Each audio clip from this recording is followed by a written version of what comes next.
is a nice range, cause I grind through the climb, I invite pain, you'll never hear me bitch, nah.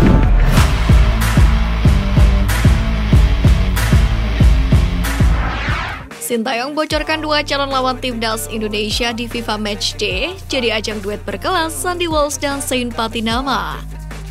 Seperti diketahui saat ini timnas Indonesia tengah disibukkan mencari lawan tanding untuk FIFA Matchday pada Maret 2023. Mark Klok dan kawan-kawan tentu saja ingin menghadapi negara-negara yang punya kualitas bagus. Setelah menang atas Kurasyao di FIFA Matchday September 2022, timnas Indonesia ketagihan menghadapi tim kelas dunia. Di mana Direktur Teknik PSSI Indra Syafri beberapa waktu lalu mengungkap lawan yang akan dihadapi adalah negara dengan peringkat minimal 100 besar di ranking FIFA. Hal tersebut jelas bertujuan agar timnas Indonesia bisa lebih berkembang. Penting bagi timnas Indonesia menghadapi tim-tim mapan. Selain mencari pengalaman, kemenangan juga dapat mendongkrak ranking FIFA timnas Indonesia. Kini Sintayong pun memberikan bocoran siapa yang akan dihadapi timnas Indonesia di FIFA Matchday Maret 2023. Kedua negara yang dimaksud adalah timnas Bolivia dan timnas Tajikistan. Memang belum pasti 100% ya, tetapi sepertinya akan lawan Bolivia atau Tajikistan. Mungkin kedua tim itu ya, tetapi itu belum pasti karena masih dalam koordinasi. Kata Sintayong kepada awak media di Jakarta pada Rabu 8 Februari. Tajikistan dan Bolivia merupakan lawan yang tangguh. Bolivia sendiri merupakan salah satu tim asal Amerika Selatan yang mana saat ini menempati peringkat 82 dunia di ranking FIFA. Sementara itu Tajikistan merupakan negara asal Asia Tengah yang saat ini menempati peringkat 108 dunia. Kendati punya peringkat tidak di atas 100 besar seperti Bolivia, negara itu tetap bisa menjadi lawan yang sepadan bagi timnas Indonesia. Selain itu, secara peringkat Tajikistan juga masih di atas rival terkuat timnas Indonesia, yakni Thailand. Di mana Thailand saat ini menempati peringkat 111 dunia. Selain menunggu kepastian lawan pada FIFA Matchday pada Maret mendatang, publik tanah air tentu juga menanti duet berkelas Sandy Walsh dan Zain Patinama di timnas Indonesia. Sandy Walsh sendiri seharusnya bisa melakoni debutnya bersama Jordi Amat pada ajang Piala AFF 2022. Sayangnya, Sandy Walsh kala itu gagal debut karena KV Mechelen klub yang kini ia bela tak mengizinkannya membela timnas Indonesia.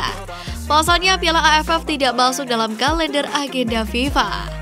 Karena itulah Sandy Walsh dikabarkan akan menjalani debutnya bersama dengan Zain Patinama pada agenda FIFA terdekat, yakni pada FIFA Matchday, di mana agenda itu akan dilaksanakan pada 20 hingga 28 Maret 2023. Arkan Kakak ungkap perbedaan menu latihan Bima Sakti dengan Sintayong. Pemain Persis Solo Arkan Kakak mengungkapkan perbedaan yang cukup signifikan terkait metode latihan yang dilakukan oleh pelatih timnas Indonesia U16 Bima Sakti dengan pelatih timnas Indonesia U20 Sintayong. Arkan Kakak sendiri merupakan salah satu pemain timnas Indonesia U16 yang dipromosikan Sintayong ke skuad U20. Alhasil dia baru kali pertama mendapatkan gemblengan juru taktik asal Korea Selatan itu. Arkan Kakak pun cukup kaget ketika digembleng Sintayong dalam training camp atau TC timnas Indonesia U20.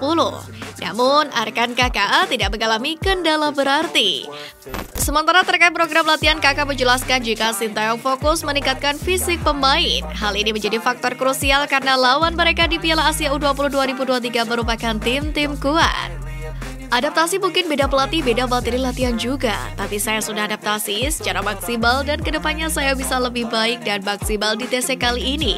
Seperti latihan gym dan beberapa ada teknikal sedikit sama Coach Sintayong. Semua berjalan baik dan kondisi pemain sangat baik, kata Arkan Kakak dilansir dari kanal YouTube PSSI. Sementara itu, Menpora terus memantau persiapan timnas U20 Indonesia menuju Piala Asia U20 dan Piala Dunia U20 2023. Selain itu, dalam hal ini PSSI pun turut membantu Sintayong dalam mempersiapkan timnas Indonesia U20, di mana mereka telah memastikan 3 pemain keturunan yakni Justin Hubner, Ivar Juner, serta Rafael Struijk untuk mengikuti TC tersebut. Tentunya dengan adanya 3 pemain keturunan itu bisa menambah kekuatan di skuad timnas Indonesia U20. Terlebih, Garuda Nusantara dihadapkan dengan lawan-lawan berat pada babak grup, di mana diketahui timnas Indonesia U20 tergabung di grup A bersama Uzbekistan, Irak, dan juga Suriah. 3 hal yang ingin dibenahi Erick Thohir jika jadi ketum PSSI. Putri BUMN Erick Thohir mengungkapkan ada 3 hal yang akan dibenahinya jika terpilih menjadi ketum PSSI. Erick sendiri menjadi salah satu calon ketum PSSI periode 2023-2027.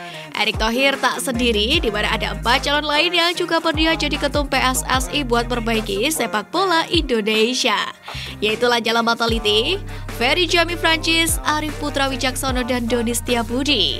Ketua Umum PSSI akan terpilih melalui pemungutan suara yang dilakukan oleh para voters dalam Kongres Luar Biasa atau KLB PSSI pada 16 Februari mendatang. Erick merasa tak bisa sendirian untuk membenahi sepak bola Indonesia jika terpilih menjadi Ketua Umum PSSI. Sebab menurutnya, untuk membenahi sesuatu harus ada kerjasama satu sama lain antar berbagai pihak terkait. Dalam memperbaiki sesuatu perlu kerjasama, perlu kesepakatan. Saya akan bicara dengan para voters, rule of the game ya. Maunya apa? Ibarat kita ulang tahun. Ada kue ultah untuk macam-macam. Coba kue itu dipotongnya pakai tangan. Bagus gak? Berantakan. Padahal kalau itu kue ultah adalah sesuatu yang sangat penting buat hidup kita, kan mestinya bisa dipotong bagus. Kalau semuanya dipotongnya pakai tangan balsing-balsing dan makan juga, pasti makannya jelek belepotan. Artinya apa? Ya memang pembenahan itu harus terjadi, tetapi karena kebersamaan, kata Erick Thohir. Erick Thohir menambahkan ada 3 hal yang ingin ia benahi, mulai dari kualitas wasit Indonesia hingga kedekatan dengan supporter. Erick Thohir juga membocorkan wacana bakal menerapkan teknologi video assistant referee atau VAR, di mana menurutnya VAR dapat menjadi bagian dari fairness. Kemudian Erick juga ingin membangun fasilitas pemusatan latihan untuk timnas Indonesia yang selama ini masih belum ada. Tidak hanya itu, sistem pembinaan di Indonesia juga dianggap belum mumpuni dengan Liga 1, 2, dan 3.